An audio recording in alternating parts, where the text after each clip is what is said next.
ጤና ይስጥልኝ። የዕለቱ ዋና ዋና ዜናዎች ወደ እናንተ እናደርሳለን። አብራችሁን ቆዩ። በትግራይ ዓለም አቀፍ ባለሙያዎችና ምሁራን ሶሳይቲ በትግራይ ድጋሜ ጦርነት እንዳይጀመር አሳሰበ። በዘመነ ብልጽግና የተማሪዎች ቁጥር ተመናመነ። በትምህርት ሚኒስቴር በተደጋጋሚ እየተፈጸመ ያለው ሙስሊምን ከትምህርት ገበታ የማራቅ ዘመቻ ሊቆም ይገባል ሲሉ የጠቅላይ ምክር ቤት ፕሬዝዳንት ሼክ ሐጂ ኢብራሂም ገለጹ። አድማጮች እስካሁን አርዕስተ ዜና ስትከታተሉ ነበር። ወደ ዝርዝሮቻቸው እናልፋለን። በትግራይ ዓለም አቀፍ ባለሙያዎችና ምሁራን ሶሳይቲ በትግራይ ድጋሜ ጦርነት እንዳይጀመር አሳሰበ። የትግራይ ዓለም አቀፍ ባለሙያዎችና ምሁራን ሶሳይቲ ጂኤስቲኤስ ባወጣው መግለጫ እንደገለጸው በትግራይ ክልል ውስጥ ድጋሜ ጦርነት እንዳይጀመር የሚመለከታቸው አካላት በአስቸኳይ ተገቢ እርምጃ እንዲወስዱ ጠይቋል። ከጉዳዩ አሳሳቢነት አኳያ በአስቸኳይ እርምጃ መውሰድ ያለባቸው ያላቸው አካላት ሁለት ሲሆኑ እነሱም የኢትዮጵያ መንግስትና ዓለም አቀፍ ማህበረሰብ ናቸው። ኤስቲኤስ ዛሬ ባወጣው መግለጫ ዓለም አቀፍ ማህበረሰብ በሚል የገለጻቸው በተለይ የአፍሪካ ህብረት፣ ኢጋድ፣ የአውሮፓ ህብረት፣ አሜሪካና እንግሊዝ ሲሆኑ እነዚህም በፕሪቶሪያው የሰላም ስምምነት ላይ ከማመቻቸት ጀምሮ ፊርማው ሲፈጸም በታዛቢነት መገኘታቸውን ጠቅሷል። በመግለጫው በትግራይ ውስጥ ድጋሜ ጦርነት ከመጀመሩ በፊት ሁለቱም አካላት በአስቸኳይ ማድረግ የሚገባቸው ጉዳዮች በዝርዝር አስቀምጧል። በኢትዮጵያ መንግስት በኩል በፕሪቶሪያው ስምምነት በናይሮቢ ዲክላሬሽን መሰረት ከኢትዮጵያ መከላከያ ሰራዊት ውጭ የሆኑ ኃይሎች ከምዕራብ ከደቡባዊ ሰሜን ትግራይ ክፍሎች በአስቸኳይ እንዲወጡ፣ በእነዚህ አካባቢዎች የተመሰረተ ሁሉም ህገወጥ አስተዳደሮች እንዲፈርሱና የትግራይ ህገ መንግስታዊ ወሰን ከጦርነቱ በፊት ወደ ነበረበት እንዲመለስ፣ በፕሪቶሪያው ስምምነት በዓለም አቀፍ መልካም ተሞክሮ መሰረት ተፈናቃዮች ደህንነታቸውን፣ ክብራቸውን፣ ፈቃደኝነታቸውን በተጠበቀ መልኩ ወደ ቤታቸው፣ መሬታቸውና ንብረታቸው እንዲመለሱና መልሶ የማቋቋም ድጋፍ እንዲያገኙ፣ ማንኛውም ጦርነት ቀስቃሽ ንግግር እንዲቆምና የትግራይ ህዝብ ሰላም መልሶ መቋቋምና ፈውስ እንደሚፈልግ መቀበል፣ ትግራይንና መላው አገሪቱን በሚመለከቱ ጉዳዮች ህጋዊ፣ ህገ መንግስታዊ፣ አስተዳደራዊና ፖለቲካው መንገዶችን እንዲከተል፣ የፌዴሬሽን ምክር ቤትና የህዝብ ተወካዮች ምክር ቤት ጨምሮ በፌዴራል ተቋማት የትግራይ ህዝብ ህጋዊ ድምጾችና መብቶች እንዲከበሩ፣ በትግራይ ውስጥ ሆነ በመላው አገሪቱ እንዲሁም በድንበር አቅራቢያ የሚገኙን ጨምሮ የህዝቡን ደህንነትና ህልውና እንዲከበር ማድረግ የሚሉ ናቸው።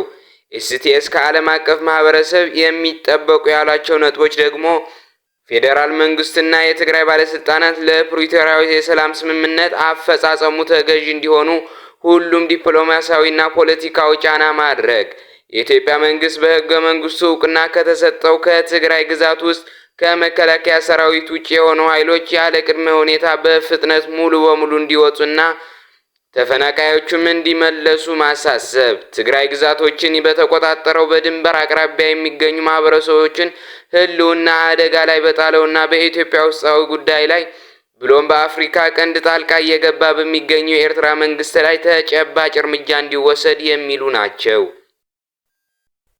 በዘመነ ብልጽግና የተማሪዎች ቁጥር ተመናመነ። ከምሁራን ይልቅ ወታደሮች በይፋ ተመረቁ።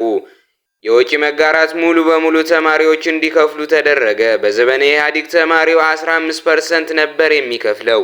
ድሃ ልጅ ከትምህርት ቤት ስርዓቱ እንዲገል ተደረገ። የመንግስት ትምህርት ቤት ተማሪዎች የዩኒቨርሲቲ ደጃፍ እንዳይደርሱ በሚመስል መልኩ ተቀነሱ። የትምህርት ጥራት ሳይረጋገጥ የተማሪ ጥረት በሚል በሚሊዮን የሚቆጠሩ ተማሪዎች ከፍተኛ ትምህርት ተቋማት እንዳይገቡ ተደረገ። ሁሉም ዩኒቨርሲቲ ዲፓርትመንቶች አንድ አመት የፍሬሽ ኮርስ፣ አንድ አመት ደግሞ የነጻ አገልግሎት እንዲሰጡ ተወሰነ። በዩኒቨርሲቲ እድሜያቸው ብቻ 2 አመታትን ተጨምሮባቸው የሥራ ዕድል መፍጠር ያቃተው ብልጽግና ተማሪዎች በከፍተኛ ደረጃ 12 ክፍል ላይ በመቀነስ በጥረቱና በልፋቱ ዩኒቨርሲቲ የገባው ደግሞ የትምህርት ዕድሜውን በማራዘም የተማሪዎች ህይወት ላይ መጫወትን መረጠ። ግጦ አጥንቶ ታትሮ በስንት የህይወት ውጣ ውረዶች በአስቸጋሪ መንገዶች አልፎ ለዩኒቨርሲቲ የበቃ ተማሪ ዕድሜውን መጫወቻ ለማድረግ ነጻ አገልግሎት ዘመቻ፣ ወታደራዊ ስልጠና እየተባለ የብልጽግና ጦረኛ ፖሊስ መለማመጃ ተደረገ። የተማረ እየተገፋ ሰርቶ መብላት እስኪያቅተው ስራ ፈጥኖ መስራት ዳገት እስከሆንበት ድረስ ተገለለ። ሀገሪቱ በተዋንያን እየተመራ የአርቲስቶች መድረክ ደመቀ። የተማረው ተገፍቶ የተላላከው ነገሰ። የዩኒቨርሲቲ ተማሪዎች መፍትሄ ይፈልጋሉ። ጥያቄያቸው ይመለስ፣ መብታቸው ይከበር። በትምህርት ሚኒስቴር በተደጋጋሚ እየተፈጸመ ያለው ሙስሊምን ከትምህርት ገበታ የማራቅ ዘመቻ በአስቸኳይ ሊቆም ይገባል ሲሉ የጠቅላይ ምክር ቤት ፕሬዝዳንት ሼክ ሐጂ ኢብራሂም ገለጹ። ህዳር 9 2018 የኢትዮጵያ እስልምና ጉዳዮች ጠቅላላ ምክር ቤት በትምህርት ሚኒስቴር በተደጋጋሚ እየተፈጸመ ያለው ሙስሊም ተማሪዎችን ከትምህርት የማራቅ ዘመቻ በአስቸኳይ እንዲቆም ጠይቀዋል። ጠቅላይ ምክር ቤቱ ፕሬዝዳንት ሼክ ሐጂ ኢብራሂም እንዳሉት ሙስሊም ተማሪዎች በአለባበሳቸው ምክንያት በተደጋጋሚ እየተፈጸመ ያለው በደል በሀገሪቱ ተከባብሮ የመኖር እሴትን የመናድ ተግባር ነው ብለዋል። ቀጥሎም ሂጃብ ሆነ ኒቃብ የሙስሊም ሴቶች መግለጫ መሆኑን በማንሳት አንዱን ፈቅዶ አንዱን መከልከል እንደማይቻል እንዲህ ሲሉ ገልጸዋል። ትምህርት ሚኒስቴር በገዛ ትምህርት ቤታችን በገዛ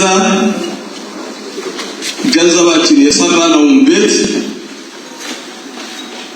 ሙስሊም ማህበረሰብ በትምህርት ሚኒስቴር በተደጋጋሚ ጊዜ እየተፈጸመ ያለውን በደል በትዕግስት ማሳለፉን አንስተው የሚመለከተው የመንግስት አካላት አፋጣኝ መፍትሄ እንዲሰጡ ጠይቀዋል። 7 አባላት ያሉት ኮሚቴ የሙስሊም ተማሪዎች ላይ እየተፈጸመ ያለው በደል እንዲያጣራ መቋቋሙንም ገልጸዋል። በሂጃብም ሆነ በኒቃብ ጉዳይ ከትምህርት ሚኒስቴር ጋር የተስማማነው ስምምነት የለም ሲሉ ጠቅላይ ምክር ቤቱ ገለጹ። የኢትዮጵያ እስልምና ጉዳዮች ጠቅላይ ምክር ቤት በትምህርት ሚኒስቴር ሙስሊም ተማሪዎች ላይ እየተፈጸመ ያለው በደል አስመልክቶ በዛሬው ዕለት ጋዜጣዊ መግለጫ ሰጥቷል።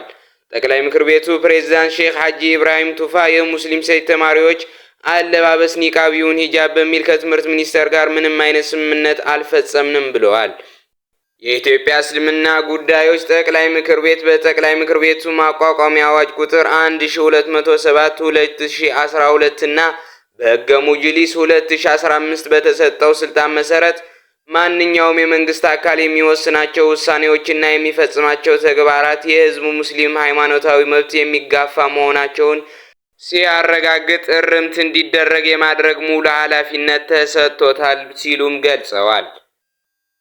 አድማጮች ለዛሬ ያቀረብናቸው ዜናዎች በዚህ አጠናቀናል። በቀጣይ ዜና እስክንገናኝ ደህና ቆዩ።